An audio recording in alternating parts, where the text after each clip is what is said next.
ప్రతి విమర్శలు ఎన్నికల సమయంలో అయిపోయినాయి.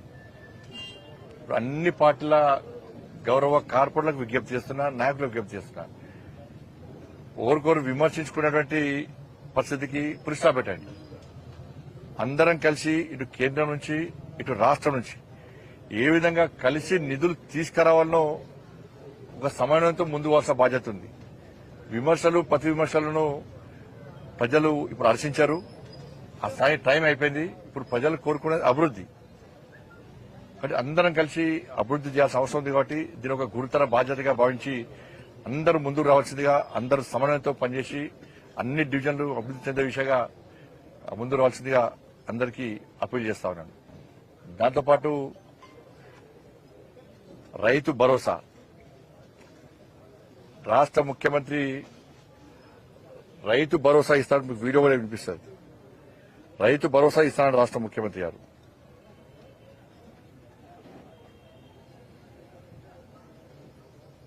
ఆయన మాటలు మర్చిపోయినట్టు ఒకసారి మీడియాలో వినిపిస్తారు. ఇక్కడ మళ్ళా 9,000 కోట్ల రూపాయలు రైతు భరోసా కార్యక్రమంలో భాగంగా మున్సిపల్ ఎన్నికలు ముగిసిన వెంటనే మీ ఖాతాలలో రైతు భరోసా నిధులు వేసే బాధ్యత రాష్ట్ర ప్రభుత్వం తీసుకుంటుంది. మొత్తానికి ఇది మొన్న ఫిబ్రవరి 4వ తారీఖు మిర్యాలగూడలో రాష్ట్ర ముఖ్యమంత్రిగా మాట్లాడారు. సరే, ఇట్లా 100 సార్లు మాట్లాడండి. ఆయన గాలి గుడ్డు చూపెట్టి ఇలా గాలి గుడ్డు కూడా ఇచ్చే పరిస్థితి లేదు. ముఖ్యమంత్రి గారి నోటి ద్వారా వచ్చే మాట ఒక శాసనం. అది ముఖ్యమంత్రి, నేను ముఖ్యమంత్రి అనుకుంటే, ప్రస్తుతం రాష్ట్ర ముఖ్యమంత్రిని తెలంగాణ ప్రజలు ముఖ్యమంత్రిగా భావిస్తే, కానీ రాష్ట్ర ముఖ్యమంత్రి గారు ఇప్పటికీ అంతకుముందు సేమ్ బీఆర్ఎస్ పార్టీ లేదు. ఏం దేనిలో తేడా లేదు. వాళ్ళు ఏం చేసిర్రో, వాళ్ళకి ఎవరైతే శిక్షణ ఇచ్చిర్రో వాళ్ళని పట్టుకొచ్చుకొని రేవంత్ రెడ్డి గారు వాళ్ళ మంత్రులందరూ శిక్షణ పొందినట్టున్నారు. వాళ్ళు ఏ విమర్శలు చేస్తారో గవే విమర్శలు. వాళ్ళు ఎప్పుడు అప్పుడు గూడు పుటాన్ని చేసిరో వీళ్ళు ఇప్పుడు గదే చేస్తున్నారు. ఇచ్చిన మాట ఒక్కటి అమలు పోయారు. ఆచరణ సాధ్యంగా హామీలు అన్ని ఇస్తారు, నమ్మించుకుంటారు, ఓట్లు వేస్తారు, లాపత్తి లేకుండా పోతారు. ఇలా సాక్షాత్తు రాష్ట్ర ముఖ్యమంత్రి గారే మున్సిపల్ ఎన్నికల తర్వాత మీ అకౌంట్ లో పైసలు పడితే 9,000 కోట్ల రూపాయలు రెడీ ఉన్నాయి అన్నాడు. వీళ్ళు ఆల్రెడీ పంటలు వేసుకున్నారు, ప్రజలు ఎదురు చూస్తున్నారు. ఎవి నీ పైసలు? ఈ పైసలు ఎవి? ఎప్పుడు వేస్తారు? ఇప్పుడు మొట్టమొదటిసారి ఏం చేసిండు? 15,000 రూపాయలు రైతు భరోసా ఇస్తాడు. మొదటి విడత ఏనేయలే, తప్పించుకొని ఏం చేసిండు?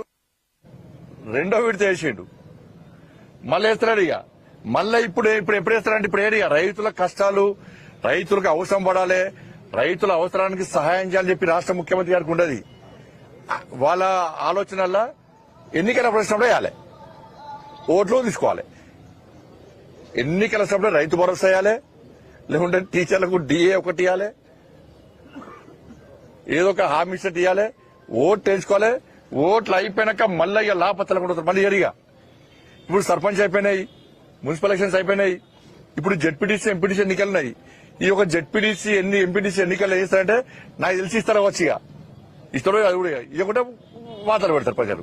దాని ఏం అనుమానం లేదు కదా. కానీ ఇప్పుడు జెడ్పీటీసీ ఎంపీటీసీ ఎన్నికలు పెట్టే ఆలోచన ప్రభుత్వం లేదు కాబట్టి ఇప్పుడు ఏడిగా ఇప్పుడు వేస్తానా మాట విషయం ఇస్తారా కావచ్చు. ఇప్పుడు ఏడిగా మళ్ళీ ఎన్నికలు వస్తే మళ్ళా రైతు భరోసా అని చెప్పి మళ్ళీ ఒక విడుదల చేస్తాడు. నెక్స్ట్ ఏడిగా మరిగా. ఎందుకంటే ఇలా ప్రజలు ఒక తప్పు నిర్ణయించుకున్నారు.